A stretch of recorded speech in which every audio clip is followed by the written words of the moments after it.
Hello and welcome to On Wrist Reaction. My name is Blake Bettner, the managing editor of Worn & Wild. And I'm Thomas Callara, editor at Worn & Wild.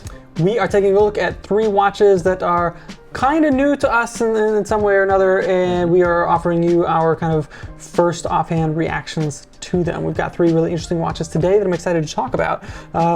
I like all 3 of these watches. I think this is going to be a tough one to end and pick a final one. I think these are all really cool, interesting watches for their own reasons. Let's start out with one that you're probably not familiar with, and that's because the brand has not formally launched in the marketplace yet. It's called Lorca. What's the name of this watch? This is their Model 1, so Model 001 GMT. And it's a handsome looking watch, man. I gotta tell you. So our experience with this is kind of a slightly different one because Jesse Marchant, the owner and founder of Lorca, came to the office and graciously hand delivered these watches. And I gotta say, like, just my reaction to this watch on his wrist was definitely pulled me in. It's definitely an attractive watch on the wrist. Yeah, it really is. I like that. Sometimes you see a watch on somebody else's wrist, and it reads very differently than, it's like when you see an exotic car on the road versus in a showroom or in a picture, seeing it in the context of other cars, it's like, wow, it's all the more dramatic. And I think it's the same with some of these watches. It's all the more dramatic when you see it on somebody's wrist in use. You know, some of my favorite watches I like giving to my friends and having them wear them around, because then you have a better appreciation for it, I think, how it looks. This was definitely that watch.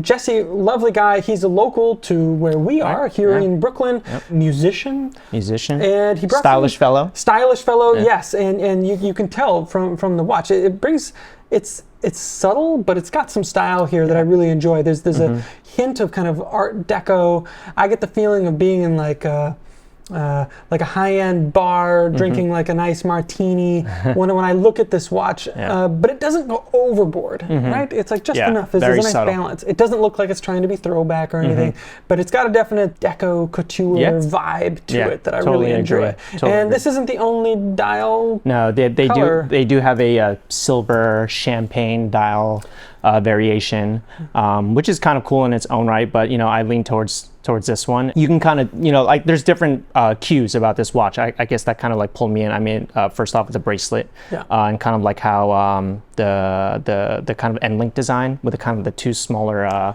links that kind of like go into the integrate into the end link there, exactly. And then the markers, the kind of like the long markers, and they're all like that, right? It's kind of like fully indexed, and it shrinks the dial a little more. So kind of, and it adds that kind of a vintage feel to it. I don't know right off the bat, like kind of what other watches use that kind of style. I think maybe like IWC, was it maybe, that kind of used to do something like this? This feels kind of more unique as well, but it's a crosshair design. The numeral design etched into the steel bezel. So this is a GMT watch, by the way. It doesn't immediately read as that, though? No, it doesn't. And even the GMT hand is very subtle, and the arrow isn't an arrow. It's actually a diamond diamond tip there. So and I mean, I like it. I do like kind of how the numerals are horizontally displayed, so it isn't like an Explorer 2 or your Grand Seiko steel bezel GMTs where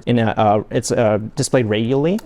Right. So it's kind of like at eye level, you can kind of tell which kind of what numbers you're looking at there. But you know, this is a great step forward for the brand, especially they're launching in March. The only thing that kind of for me at least is like kind of the font doesn't really kind of speak to me, you know. So but you know, again, it's the first step. It's the first watch for the brand. Very promising stuff here.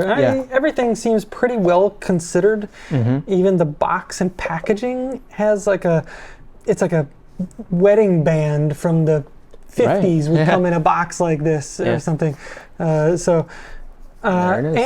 here is the champagne dial. Silver dial.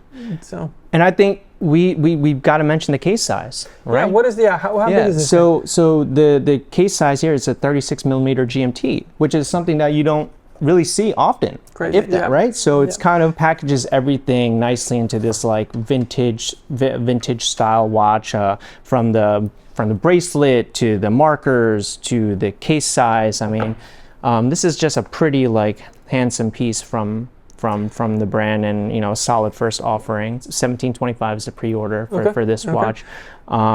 So yeah, I mean it's a cool watch, and it's right now it's garnering a lot of like positive feedback, like just while it's making its rounds online. So you are working on a review for this watch. Yeah, for sure. So we'll have that up relatively soon. If you have any questions or curiosities about this watch, let us know and we can address them in the review. That is the Lorca GMT. Yeah. What's up next, man? All right, we have another GMT here. Very different though. Yeah. Right. This is a Nodus. Nodus. Sector. Sector GMT. Okay. Look at this here. What do we got going on? So this is my legit first time seeing this watch. I'll be honest. So right off the bat, I get a little maybe Fairer-esque vibes. But not quite.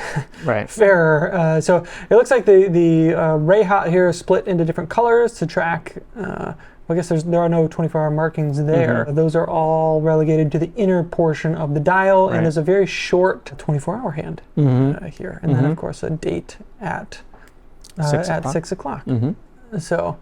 Wow. A different take on a GMT, right? So take, yeah. So now the 24-hour scale's at the center of the dial as opposed to the bezel on the Lorca. It's kind of a field watch, like exactly. kind of feeling in that sense. Yeah.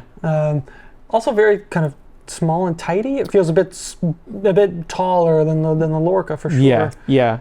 And out of their Sector line, this is the smaller of their watches and within the Sector line. So this is 38 millimeters in width, and I believe their dive watches are a millimeter larger. So they're at 39. So yeah, a tight little package, a GMT package there. I do like the dial color. It's pretty it's kind of a nice. Teal, like a dark, deep teal. Yeah, it works well with the orange hand. And the yellow bottom half of the index there. Yeah, for sure. Yeah, and I believe this one uses a Seiko TMI NH35 movement. So this is a collar variety GMT, whereas the going back to the Lorca uses a Soprod C125. And this is also a collar style GMT. Exactly, both of these are collars, right.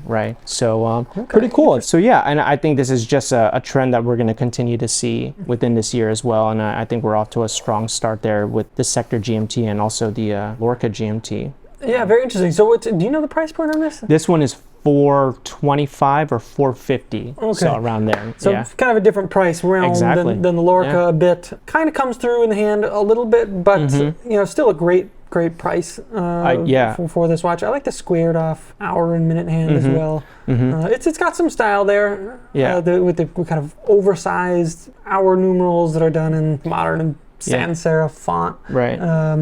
It does have. I'm gonna have to agree with you. It does have that field watch vibe to it. A playful take on a field watch. Right. Yeah. So again, with the styling of the font, the little like sunburst teal dial, and then just a little the playful touches of orange. It's a nice little thing from Nodus. So it's a fun watch. It is. Great price. Yeah, for sure. A very approachable price. All right. Yeah. Well, more GMTs at more price points. Right. No complaints here. Yeah, right? I'm not complaining about that. Okay, now finally we're moving on to another field watch that is maybe a little more serious. Despite its name, this is a Norqain. This is called the Wild One. Yeah. This is a case made of their new proprietary material called Norteq. Yep. So it's lightweight, but not too lightweight. No. It's got kind of like a forged carbon-esque feel to it, but maybe a little like softer. It's hard to describe the feel of this material. It doesn't feel cheap.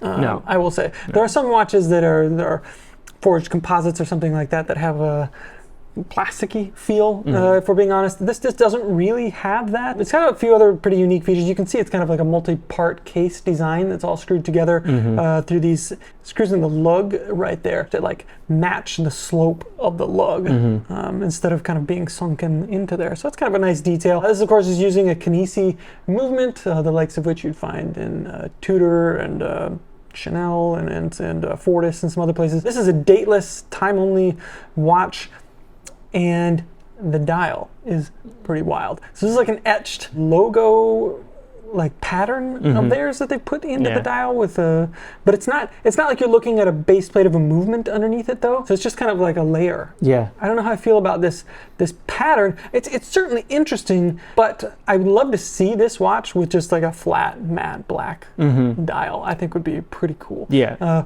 What do you think of this watch? Yeah, I think it's so to your point about the dial, it does have that like skeletonized look to it, right? But without seeing the movement, as you said. So it adds like a little layer to it. I'm neither here nor there on it, but you know, it's cool. It's wild, right? It's as you said. Yeah, it's right. This is a more I guess an adventurous watch, if you want to like call it that. You know, the Norteq is for something that is they said it's 6 times lighter than titanium, I believe, or 6. Wow. Yeah, and yeah. So something like that, it still has like a decent like weight to it. They balance that out really nicely. Exactly, that's the word. Because it's not entirely Norteq. There's other components of the case that are in here. That's like almost like a rubberized, or I don't know what that is, but they found a really nice way to balance out the weight of it, and I think it wears pretty nicely on the wrist as well. Yeah, for sure. With the kind of this integrated, right? Oh, it's not integrated, but the kind of how the form-fitting strap here that's like this rubbery that seems to be kind of like a big thing right now. Yeah, definitely. And to your point, I mean, you kind of do see how kind of the strap does kind of fit in there within the lug set there and within the case. It's nice. It's well executed, and the material again. You know, I guess this was their. In addition to the functionality of it, it kind of allows them to kind of mess around with colors as well, right? So they do have a burgundy color. Right. They have obviously this green color. Where the material itself is the burgundy, which is kind of that was kind of one of the unique things. Exactly. How they made this allowed them to do that. Which, you know, if you care about that stuff, it's kind of interesting. I think the burgundy colorway is quite lovely. How do you feel about the Norqain plaque on the side of the case? I think it's a bit more subtle than their other models that they have, right? Because in other models, they do have like this plate, like it's like a polished plate. And then I guess on some like numbered models, they actually have the number there. That's not really my taste. Here, it's more subtle. Yeah, you kind of see it's kind of like part of the case, you know. Yeah, it's not so bad. I could still do without it though. It's one of those things to me that says like it's still. The brand is still maturing when I see stuff like that. Like it doesn't need to be there. Yeah. The other thing that I feel like I'm a little bit on the fence about with this watch is the hands and the hour markers are like pure polished, and they almost like they're hard to see unless they're like catching a lot of light. In which case they're really reflecting a lot of light back at you. So it to me, it's almost, it cuts against the kind of like just the flat, matte nature of this entire watch, the rest of the watch. And it's supposed to be kind of like a, you know, field adventure style watch. I would like to see a different style of execution of those. Maybe something brushed or or even like blocks of loom, kind of like Tudor does. I feel like this would be a good application for something like that. Yeah, you know, and I do agree with you. As maybe something with like larger markers with thick loom plots, like, you know, rectangular loom plots.